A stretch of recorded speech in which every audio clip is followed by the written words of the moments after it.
Hello and welcome to today's webinar. This webinar is hosted by Jen and sponsored by WuXi AppTech. Today's topic is strategies for screening and characterizing targeted covalent inhibitors from discovery to IND. Thanks so much for being here. I'm Uduak Thomas, Senior Editor with Jen, and it's my pleasure to be your host for today's webinar. Let me introduce the speakers for today's event. We have Dr. Dongcheng Dai, Senior Director for WuXi Biology at WuXi AppTech. We have Dr. Qigan Cheng, Principal Scientist for WuXi Testing DMPK, also at WuXi AppTech. We have Dr. Rasheng Ding, Associate Director for WuXi Chemistry at WuXi AppTech, and Dr. David Medj, Vice President for Discovery Services at WuXi AppTech. We'll dive into today's presentation shortly, but let's kick things off with some background on the topic. Advancements in drug design have resulted in resurging interest in drugs that form covalent bonds with their targets, often referred to as targeted covalent inhibitors. Covalent drugs have the potential to provide enhanced potency and prolonged duration of action compared to non-covalent drugs. However, it is critical for covalent inhibitors to exhibit sufficient selectivity to mitigate off-target effects caused by binding to unintended proteins.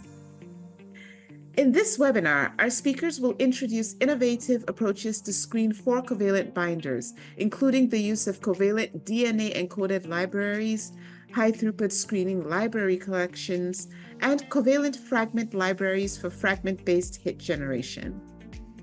They will discuss synthetic strategies of covalent warheads, the unique DMPK properties of covalent drugs, and the well-established assays to better characterize these molecules to support lead optimization efforts. During the webinar, you'll learn research strategies for discovering targeted covalent inhibitors, technologies to synthesize and identify targeted covalent inhibitors, and DMPK properties and supporting assays for lead optimization of targeted covalent inhibitors. During today's event, if you have a question, you can enter it at any time in the Ask a Question panel on your screen. All right, let's get started. Hi, everyone, and welcome to this webinar on enabling success in the discovery of targeted covalent inhibitors. My name's Dave Madge, and it's my pleasure to introduce this webinar. Our speakers today are from WuXi AppTech, and I'm happy to be able to briefly introduce our company and the topic of this webinar before we move on to the main speakers. WuXi AppTech is a global contract research, development, and manufacturing organization. We work with the pharmaceutical, biotech, and academic communities to discover and develop new therapies by providing high-quality, cost-effective service solutions. In doing so, we're privileged to be able to support our collaborators in delivering groundbreaking therapeutics with real impact on patient lives. Our platforms are designed to support all stages of drug discovery, from idea to patient, with an open access platform that helps our clients achieve their goals quickly and efficiently. Our principal areas of activity are discovery and manufacturing chemistry, supporting small molecule, peptide, and nucleic acid therapeutics, discovery biology supporting all modalities and therapeutic areas, a testing division supporting ADME, DMPK, toxicology, and medical device testing, and a group supporting the discovery and development of advanced therapeutics such as cell and gene therapies. We have a global footprint with 32 sites in 9 countries with a rapidly growing operational presence in the United States and Europe.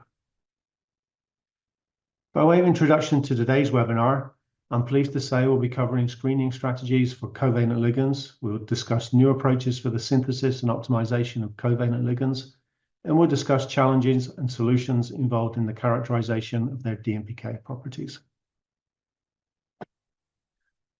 Traditional reversible ligands bind and unbind to their site of action and have a functional effect usually driven by the kinetics of that binding and unbinding process and its impact on conformational change or occupancy of the receptor binding site by other ligands.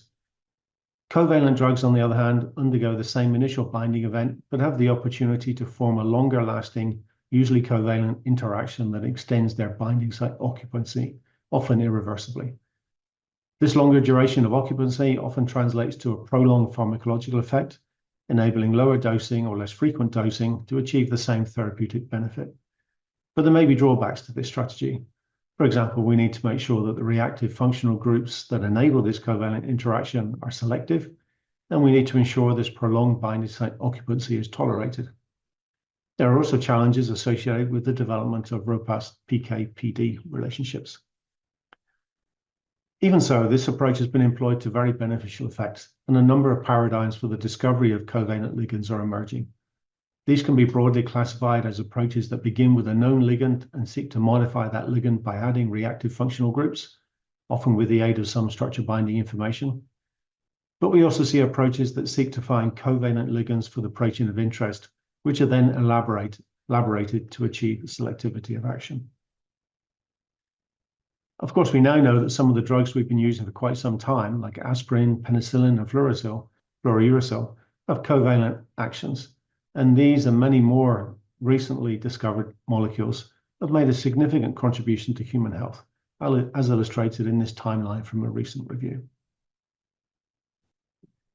In fact, to date, more than 30 covalent drugs have received regulatory approval across almost our therapeutic areas, and including some of the most recent best-selling therapeutics.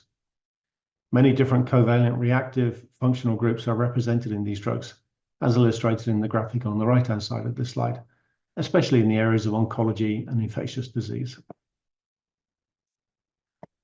This diversity of chemistry translates to a need for many different strategies for incorporation of reactive functional groups and optimization of synthetic procedures for molecules that are naturally difficult to handle, creating challenges that we will discuss later in the webinar.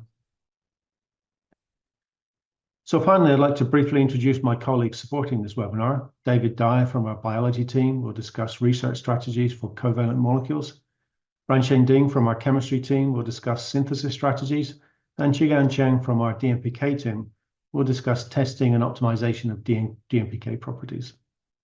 I hope you find the webinar useful, and of course, please feel free to submit questions and join us at the end of the webinar for discussion and Q&A. Thank you. Thanks a lot for the introduction, and welcome again to the targeted covalent inhibitor webinar. I'm David Dai from Early Discovery Platform at Wuxi AppTech. We know drug discovery and development is exciting, but takes long time and costs a lot of money.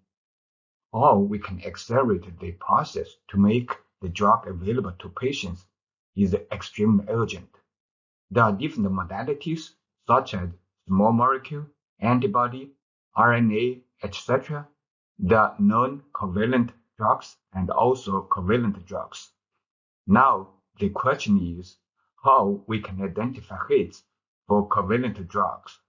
Today, I will provide some strategies and technologies to achieve that. Now, we will introduce 3 major technologies to identify hits: DNA-encoded library, DEL, covalent fragment drug discovery, covalent small molecules. For each library collections, we have screening method to identify hits. Besides of library collections and screening methods, we also have capabilities on medchem and validation. For example, structure-based drug discovery, covalent docking, X-ray crystallography, mass spectrometry, peptide mapping, as well as biochemical and serial assay. We know electrophile or warhead is a unique component of covalent drugs. They play crucial roles. For different technologies, we have different types of warheads.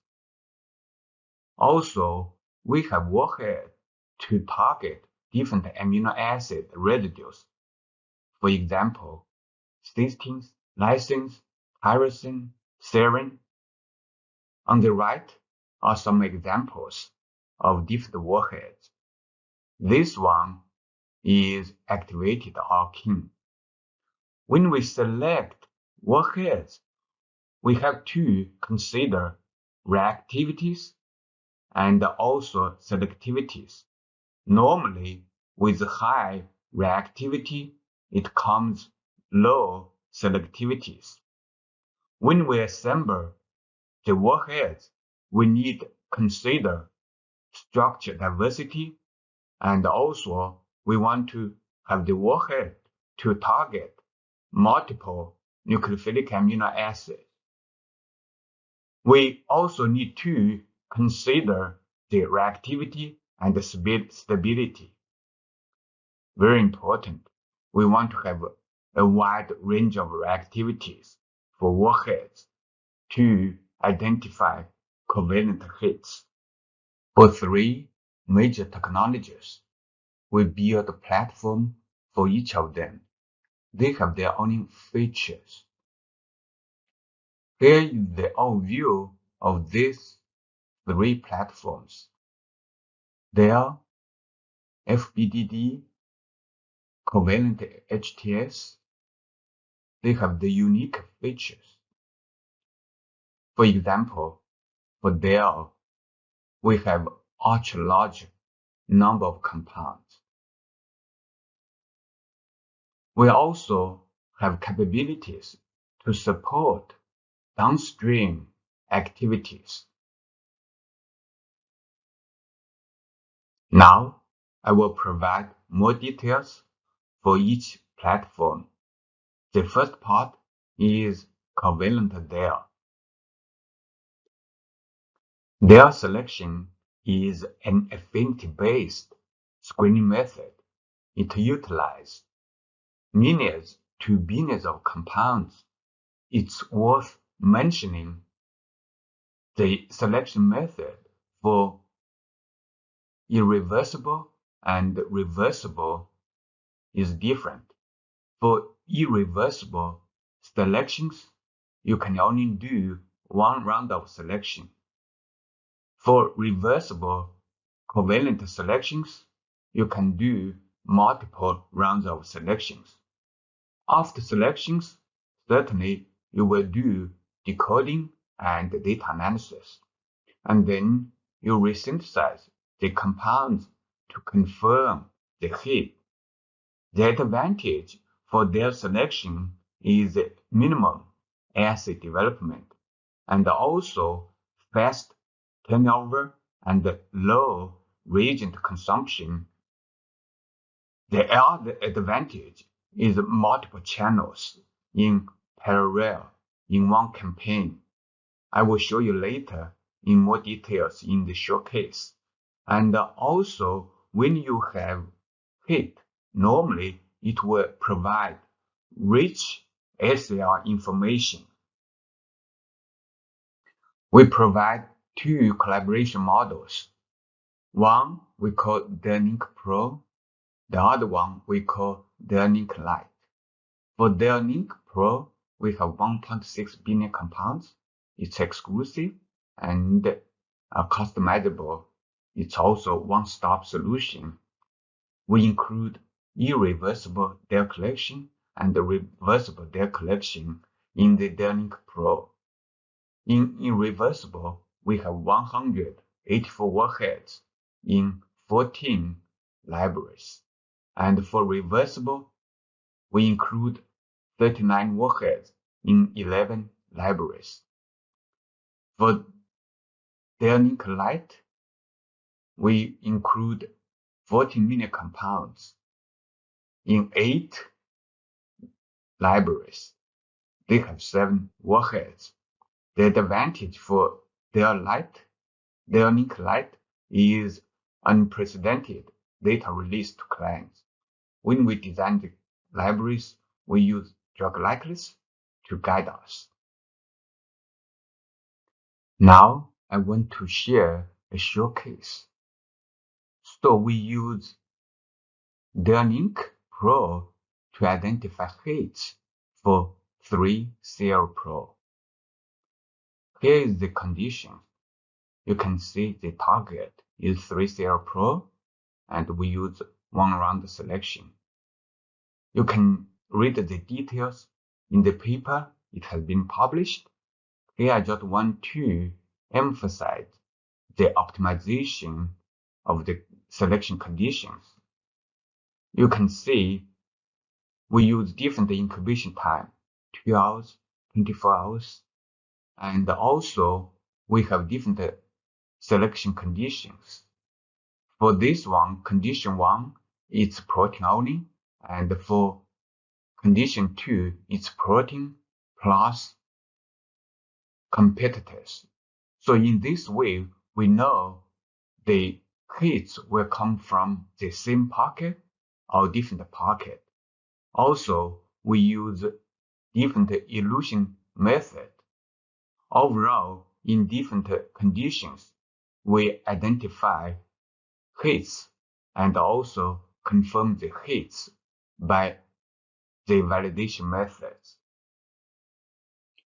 We use both on-DNA and off-DNA resynthesis to validate our hits. For the on-DNA validation, you can clearly see the addition of the compound to the protein. We also use intact mass to confirm the adduct. For the off-DNA, we use kinetic measurement and also enzymatic activity assay to confirm the covalent property of the hit. Now, let's switch to covalent fragment-based drug discovery. We have more than 2,600 fragments. We use rule of 3 to design our fragment libraries. On the right, you can see the physical property distributions. We want to have structure diversity. We also use rigorous library QC to ensure the quality of our libraries.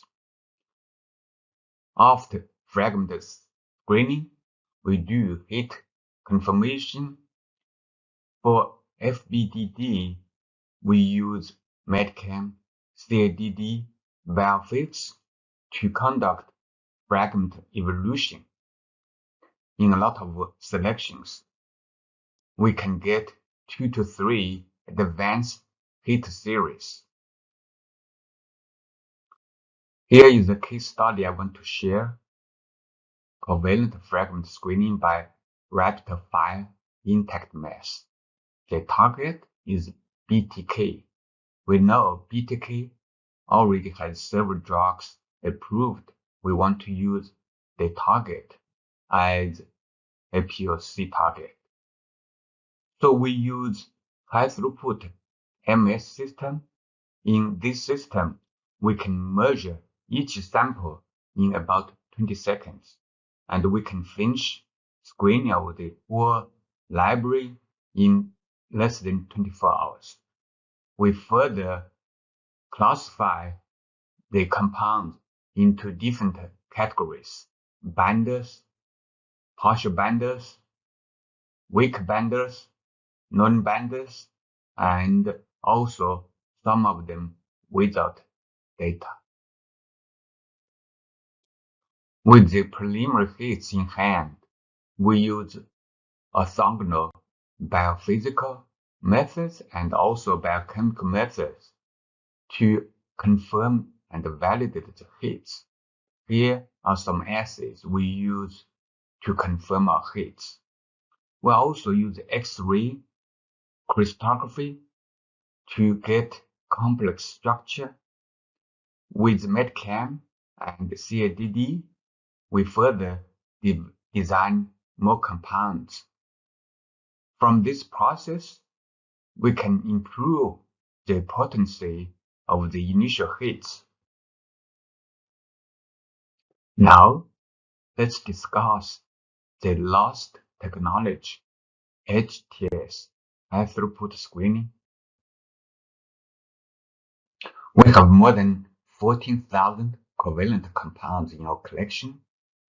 They include 29 types of warheads with high, medium, low reactivities. They also include reversible and irreversible.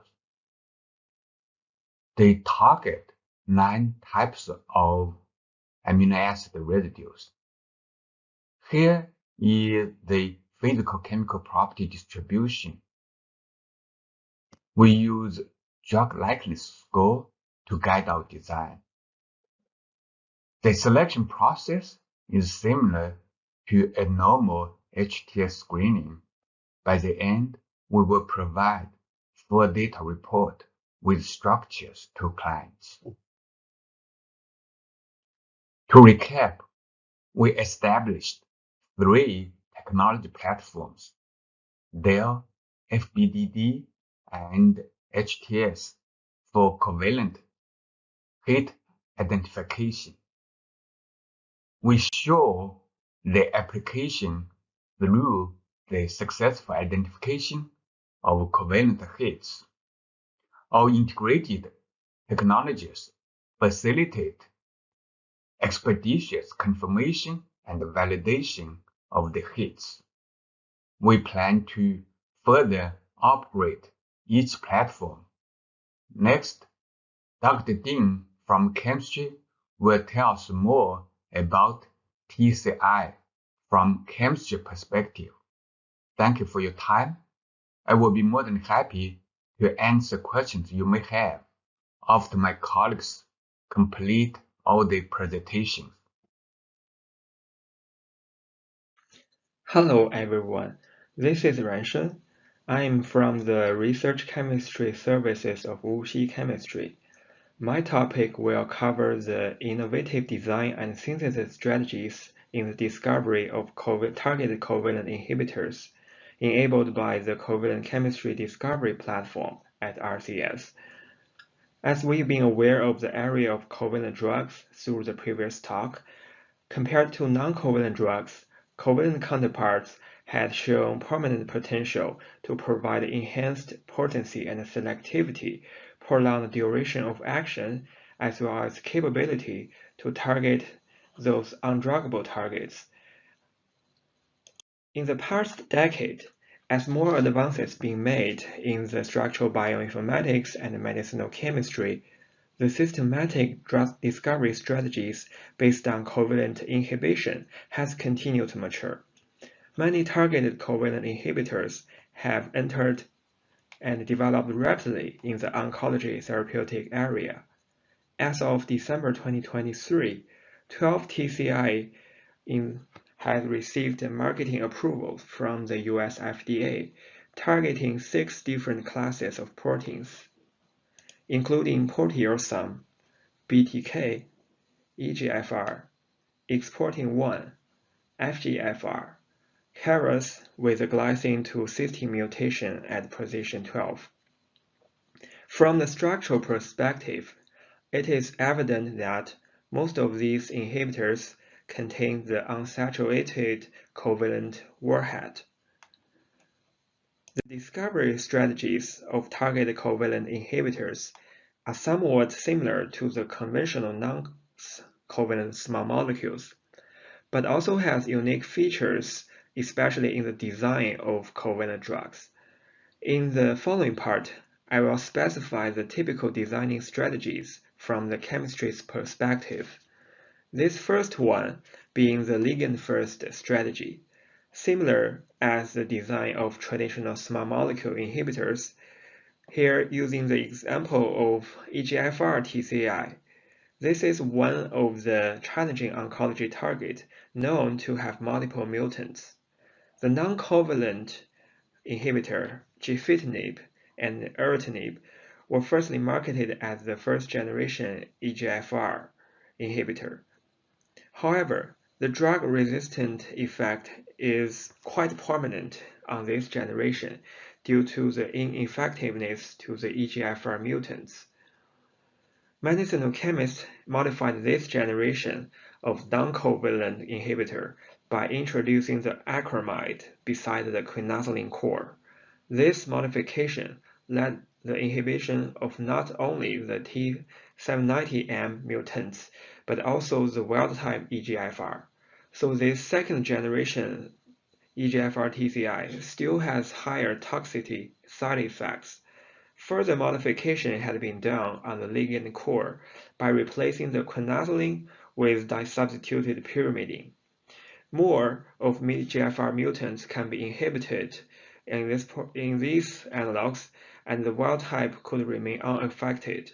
As a consequence, this third-generation EGFR TCI shows higher safety margin, allowing higher dosing to improve therapeutic efficacy. Second, the fragment-based strategy. It is a target-in-situ discovery method. Owing to the improvement of sample processing throughput and detection sensitivity, fragment-based drug discovery combined with chemoproteomics is being applied to reveal the binding effects of thousands of covalent fragment protein interactions. This has greatly accelerated the process of novel covalent ligand and hidden binding site discovery in a high-throughput manner, which help to identify the modulators for the undruggable targets. As regard to the covalent fragment library, following the designing rule of three, recently WuXi RCS has also been developing the covalent fragment molecule library and has carefully selected a set of covalent fragment molecules from the virtual library. Third one being the electrophile first strategy. This is also a target-eccentric discovery process. Here I have to mention the discovery experience of KRAS G12C TCI. The Showcat group initially identified the small molecule KRAS targeting binder 6H05 via the disulfide tethering method. They kept modifying the reactive site by introducing the acromide warhead. It was found when the warhead forms a covalent bond with the target, the originally smooth protein surface forms a cavity that can accommodate small molecule for binding. Encouraged by this, systematic hit-to-lead optimization were put to discover the first lead compound 12 for KRAS. Further optimization were also performed on this undruggable target, resulted in the discovery of several better candidate compounds. The big pharma were attracted by this remarkable result and invested vast resources in the discovery of KRAS TCI to develop and optimize the performance of lead compounds. A series of TCI products has entered the clinical stage now. It is through the warhead part that the covalent inhibitors form a chemical bond with amino acid residue of the target protein. Here, the various covalent warheads were demonstrated and are segregated according to the type of targeted amino acid residues. The most common one is the thiol group of cysteine, which binds to most of covalent warheads, including the unsaturated bound and activated leaving groups. Furthermore, the corresponding warhead targeting the amino group of lysine and hydroxyl group of serine has been also developed. In addition, the warhead targeting tyrosine, histidine, and even methionine has also been discovered. According to the statistics of marketed covalent drugs, the largest proportion of covalent warheads being the alpha-beta unsaturated carbonyls and is widely present in the oncology drugs, followed by the brownic acid ester and alpha-ketoamides present in the antiviral and autoimmune disease. In the past 3 decades, cysteine has been the dominant amino acid residue available for covalent inhibition. And as for the discovery of TCI involved, the covalent targeting of tyrosine, lysine, serine has attracted more attention in the recent years. In the following slides, I will summarize the chemistry strategies on introducing the covalent warheads. To introduce the microacceptor warhead, this universal chemistry scheme shown here is being widely adopted. The typical isolation reactions are well used in the covalent modification of parent molecule containing an amino group. Some examples require an aldehyde fragment to form alpha-beta unsaturated bond via the nominal condensation. This being the typical covalent warhead for the reversible covalent inhibitors. The sulfonyl fluoride is another classic covalent warhead, considering the broad utility of sulfur fluoride exchange in click chemistry. As for the fluorosulfonylation reagent, several easy-to-handle products were commercialized and allow chemists to pick the preferred method to modify the parent molecule on the hydroxy or amino group. Plus, the fluoride exchange reaction of sulfonyl fluoride offers another robust option to access the aromatic sulfonyl fluorides. Then, unsaturated carbon hydrobond, such as carbonyl or cyano, as well as the bronic acid warhead, can be typically accessed via the reduction, oxidation, dehydration, or hydrolysis of the corresponding precursors. As these are common functional groups, all the classical synthetic strategies can be adopted and work well on their fitted scope of substrates. For the introduction of the strained small cycles, it will take several steps of chemical conversions to synthesize a common intermediate that contains the reactive warhead, and the use of this intermediate to derivatize the parent molecule. Since these strained small rings are reactive, more cautious need to be paid on the handling of these unstable intermediates. This summarizes the major types of covalent warheads synthesized at Wuxi RCS Covalent Chemistry Discovery Platform. They are mostly electrophilic reacting groups or Lewis acids. In general, the covalent warheads are introduced in the later stage or the last step in the synthesis of covalent compounds, and their reactivity often causes the instability of the compound. The Covalent Chemistry Discovery Platform at Wuxi RCS has more than 1,000 experienced synthetic chemists served over 100 customers. We developed the synthetic strategy for more than 17 major types of covalent warheads and have strong experience in covalent binding, screening, and identification using mass-based techniques. According to our statistics, we have synthesized over 180,000 covalent compounds since 2018 and helped customers to discover 26 preclinical candidates. Despite the chemical instability and difficulty in synthesis of covalent compounds, our platform has very strong and professional techniques to support the discovery of covalent drugs. Our highly experienced chemistry team is good at adopting the latest synthesis innovations to their daily work. For library production, the library synthesis platform has high throughput and success rate. In addition, we also have the world-class separation and purification platform and developed a variety of methods to support the high quality purification and rapid discovery of various covalent molecules. In the next example, the analogs of vinyl sulfone of various side chains were synthesized through the two transformation strategies from readily available alcohol starting material. This simple and efficient synthesis strategy can be applied to the production of library-type molecules. Once this method were developed, our team successfully made above 100 vinyl sulfone compounds within 3 weeks, helping clients to accelerate the screening of lead compounds. In this another example of quick delivery, the diverse covalent modification from the parent tosylate core was achieved via the consecutive 3-step transformation. The team developed the reaction processing and avoid the isolation of reactive intermediates. And the strong analytical separation also support this high productivity.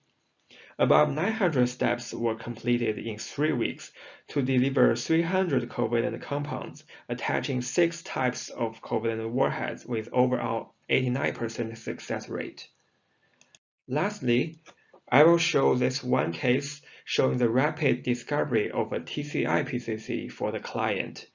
In this case, our department worked together with the in vitro, in vivo pharmacology, as well as the DMPK department, assisted the client in the hit-to-lead optimization and identification of the new TCI product. From the beginning of this project, the initial preclinical candidate were quickly discovered within 8 months, and another 2 candidates were discovered within the following year, laying a solid foundation for the downstream clinical studies. Thanks for listening my session. Next, Dr. Cheng will talk about more on the DMPK properties of the covalent drugs. Hello everyone, my name is Qigan Chen. I'm from DMPK Service Department of WuXi AppTech. Today, I'm very happy to attend this webinar, and I will talk about DMPK properties and research platforms. In my today's presentation, there are 2 parts. Firstly, I will introduce DMPK properties. Secondly, I will introduce research platforms in WuXi AppTech DMPK. Let's start the first part. As you can see, there's one word, unique, in the headline. So if the DMPK properties are the same as regular small molecules, I will not talk about them today. Some of the covalent inhibitors, but not all of them, I will show some special features. I try to include them in my today's presentation. They are related to distribution, metabolism, drug-drug interaction, and PK/PD. In the distribution part, I will talk about covalent binding to plasma protein and hepatic protein. In the metabolism part, I will talk about GSH conjugation and catabolism of plasma protein end-duct. In the drug-drug interaction part, I will talk about the high possibility of time-dependent inhibition. Lastly, regarding PK/PD, I will talk about the PK/PD relationship. Let's go through the details by starting with covalent binding to plasma protein. There are 2 examples shown on the page. The left one is neurotiny. It can form covalent bond with human serum albumin reversibly. After the conjugate is formed, neurotiny can be slowly released in PP buffer at 37 degrees C. The right figure is osmoticin. It can form covalent bond with human serum albumin irreversibly. After the relabeled osmoticin is administered, the drug concentration decreased relatively fast, but the decrease of total plasma radioactivity was slow, with a T-half around 20 days, which is consistent with the T-half of human serum albumin. It indicated that osmoticin formed covalent bond with human serum albumin irreversibly. Due to covalent bond formation with plasma protein, when we carry out plasma protein binding assay, the remaining or the recovery will not be sufficient. Let's see the example of osmoticin. As you can see, after incubated for 6 hours in dog plasma, the remaining is sufficient. But the remaining in mouse plasma and rat plasma, the remaining is poor. It is extremely low in human plasma. So the FU value may not be reliable if the remaining is insufficient. What are the countermeasures to take care of this issue? Probably we can lower the incubation temperature to slow down the covalent bond formation. Alternatively, we can use other methods like flux dialysis. When handling PK samples, different operating time of sample may lead to inconsistent extraction recovery.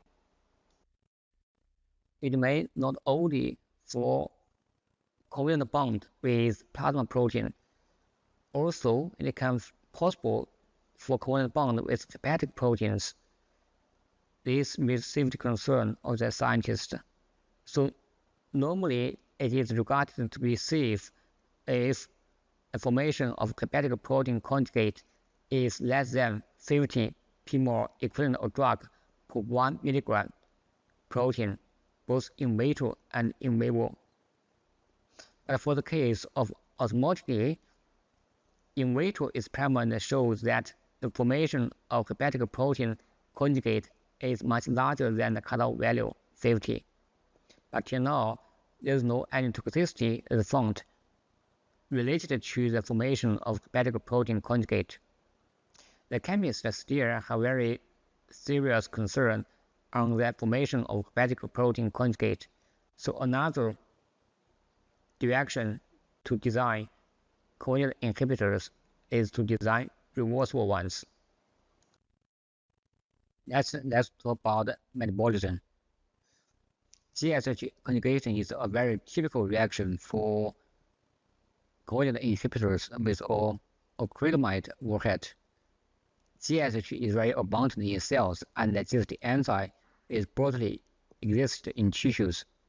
The format of GSH conjugation includes microaddition, substitution, and deposition followed by GSH conjugation and dehydration. GSH conjugate may not be stably existing. It may undergo further transformation in vivo. The amino acid could be removed gradually to generate mocapsulic acid as final product. So what's the potential issue if GSH conjugation is a major clearance pathway, which is catalyzed by GSH enzyme? The first issue it brings about as to hepatic metabolism. It will be very difficult to establish in vitro metabolic model, and it makes the AVC very complicated.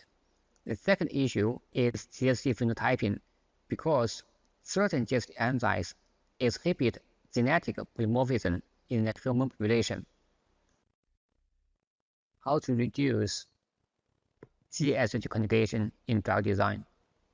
This page shows an example of MRTS 849. There's a precursor compound 18. The chemist installed a fluorine on the alpha carbon of the carbonyl group to reduce the electron philicity of the beta carbon. As a result, the in vivo clearance decreased from 37 to 20, although in vitro efficiency decreased as well. Another unique clearance pathway for covalent inhibitors is the formation of protein endout, and then the endout undergoes catabolism in vivo. For the case of osmotic, around 30% of the dosage is cleared through this way. Except for osmotic, another example is alpha-actinic. The major clearance pathway is also the formation of covalent bond with plasma protein. If covalent inhibitors form covalent bond with a safe enzyme, it will cause time-dependent inhibition. As shown in this page, 6 of 7 covalent inhibitors have been demonstrated to be time-dependent inhibitors of at least one safe enzyme. How about the PK-PD relationship of covalent inhibitors? This page shows an example of BTK inhibitor 6292. As you can see in the left figure, when the drug concentration reached around 100 nanomolar, the BTK occupancy reached around 100%. The right figure shows the PK/PD profile. As you can see, the drug concentration decreased very fast with a T-half around 1.9 hours. But the BTK occupancy decreased very slowly with a T-half around 48 to 72 hours, which is very consistent with the BTK protein recycle T-half, but is not related to the drug elimination T-half at all. This example shows that the PK/PD relationship is very decoupled. Next, I want to introduce the platforms established in WuXi Epitech DMPK. Till now, we have established 4 platforms for covalent drugs, including bioanalysis, in vitro ADME, map-led application, and reliable ADME. Let's go through the details. We have a diffractional scanning fluorimetry. The principle of DSF is the melting point of the protein will change if the protein bound with a drug. DSF can be used for hit compound screening, which is featured for quick turnaround time and cheap price. LC-HRMS can be used to characterize protein directly at the level of intact protein without hydrolysis or fragmentation. So the mass of the protein or protein drug conjugate can be detected directly. Furthermore, the covalent binding site can be identified through the technology of peptide mapping. The first step is proteolytic digestion of protein and protein drug conjugate. The second step is to figure out target peptide ion.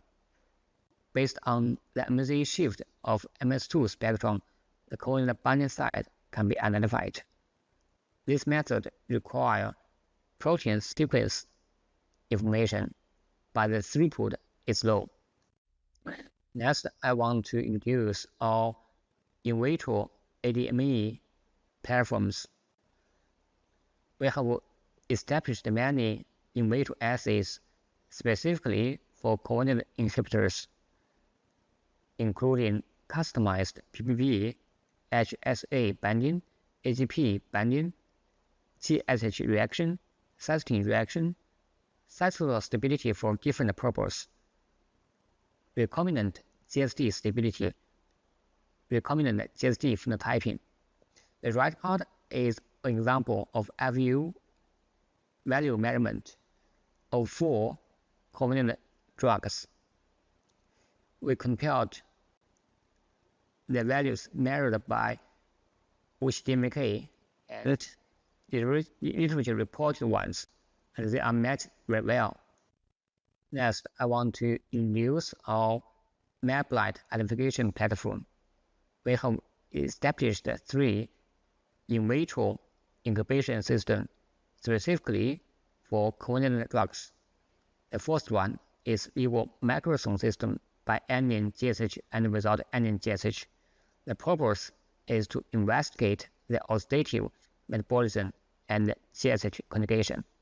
The result can be used for toxicological animal species selection, safe phenotyping, and evaluation of compound potential toxicity.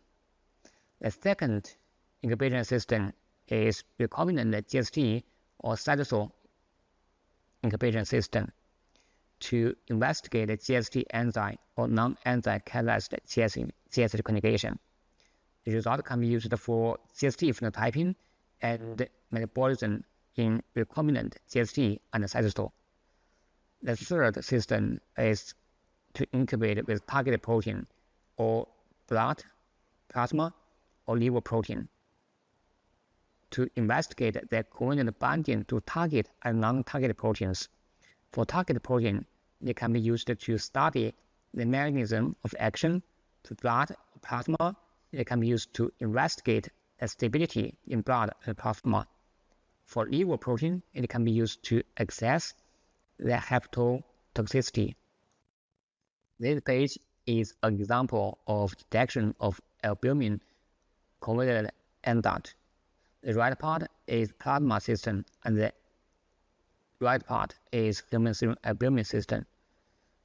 So as you can see, when the incubation time is prolonged, the signal of osmoticity decreased, and the albumin end dot can be detected in plasma at 6 hours, and the end dot can be detected at 2 hours in human serum albumin system, and it can be more clear and obvious at 6 hours in human serum albumin system. So by using intact protein technology, the end dot can be detected directly. Next, I want to introduce our relabeled drug synthesis and ADME platform.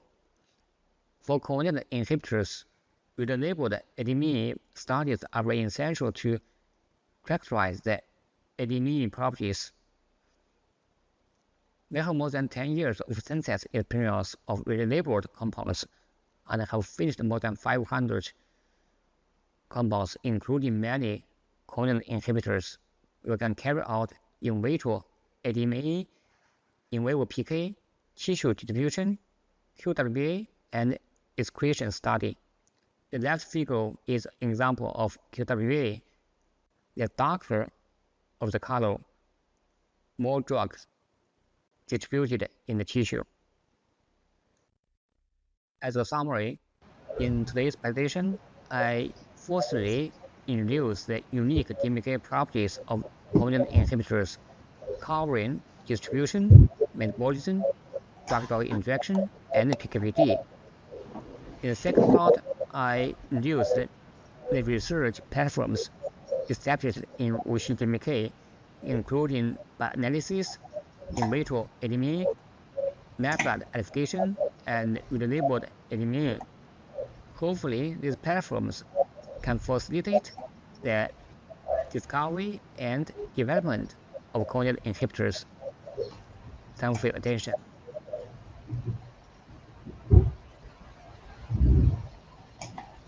Many thanks to our presenters for their informative and interesting presentations. We're going to begin a live Q&A session in just a few moments, so please go ahead and submit your questions if you haven't done so already. Before we begin the Q&A, a reminder that this webinar will be available to view on demand in the next 24 to 48 hours. So please do keep an eye on your email, and when you get the link, share it with your colleagues who might not have been able to tune in today. And welcome everyone to the Q&A session. Thank you so much for being here. As just mentioned, if you have a question, please feel free to go ahead and ask it in the Ask a Question panel on your screen. Our speakers are here and ready to take your questions. So please go ahead and get those questions in now. I'm going to go right ahead. I have some questions already lined up, so I'm going to go right ahead and get started with asking them. Question number one that I have, and this one's for you, Dr. Dai. What technology can you propose for me to identify covalent hits? Oh, thank you. Yeah, it is a very good question. We propose a hit identification method based on client's need and also the availability of reagents. For example, if you can purify protein, we will propose covalent DEL selection. And if you have a cell-based assay available, we then propose covalent hits. So overall, we will propose selection method based on the available reagents and also a client's needs. Excellent. Thank you so much for that. Next question I have, how can we confirm that the covalent bond is formed with a protein in the early stage? Dr. Chang, I think this might be for you. Yes. Yeah. Thank you for your question. And I think this is a very good question. So in early stage, probably we don't have relabeled compound yet. Okay. So how to demonstrate that the covalent bond is formed? Currently, WuXi DMK can offer LC-HMS to detect the mass of protein drug conjugate directly by using intact protein technology. For example, after incubate with the drug with the target protein or human serum albumin, and then to detect the mass of the protein drug conjugate. If the mass can be detected, it demonstrates that the covalent bond is formed. Yeah, that's my answer. Yeah. Excellent. Thank you so much for that. Moving on to the next question, and just to remind our audience, we're taking questions live for the next few minutes, so get your question in if you have one. Next question, what research topics related to the discovery of targeted covalent inhibitors could potentially be the future direction of this area? Dr. Ding, if you could take this one.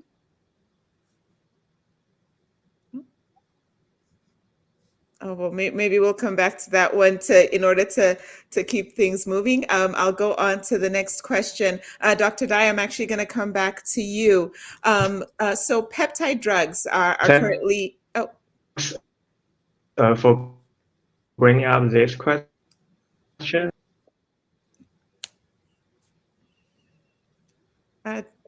Dr. Ding, we are unable to hear you at the moment.